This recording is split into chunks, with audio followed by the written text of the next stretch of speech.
তো hello' guys, welcome to my YouTube channel. আজি সকলোকে মোৰ অন্য এটা ব্লগ চলাই স্বাগতম জনাইছোঁ। মানে আজি পথাৰখন মানে সেউজীয়া হৈ গ'ল ন, সেইকাৰণে আজি ব্লগটো বনাবলৈ মন গ'ল। তো গাইজ এইফালে আপোনালোকে চাব পাৰে মানে আমাৰ জানৰ পানী একেবাৰে কমি গ'ল। তো গাইজ সেইখিনি আপোনালোকক দেখাই দিম আজি ব্লগছটোত।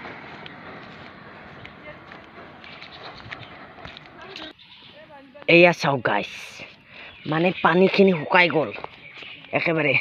আগতেই তালৈকে পানী গৈছিল, তেহেঁতৰ ঘৰ একেবাৰে ডুবিয়ে যাওঁ যেন হৈ গৈছিল একেবাৰে। তো এতিয়া ফাইনেলি পানী বহুতখিনি কমি গ'ল, একেবাৰে পানী তলাতে লাগি গ'ল। আৰু বা কি হয়, বৰ্তমান বৰষুণে দিয়া নাই, একেবাৰে বিৰাট খৰাং দিছে। মানে এনেকুৱা খৰ দিছে, মানে পথাৰ একেবাৰে প্লাষ্টাৰ কৰা যেন হৈছে। শিল বালি ইটা চিমেণ্টেৰে প্লাষ্টাৰ কৰা যেন হৈ গৈছে, এনেকুৱা খৰ দিছে। তথাপিতো আমাৰ ডঙৰ পানী যিহেতু এৰা দিছে, কি বল কয় আপোনালোকেও নাজানো, সেইফালে দং বুলি কওঁ আমাৰ ইফালে, মানে জলসিঞ্চন বিভাগ এটা, জলসিঞ্চন ব্যৱস্থা। তো এইফালে চাব পাৰে একেবাৰে পানী শুকাই গৈছে। আৰু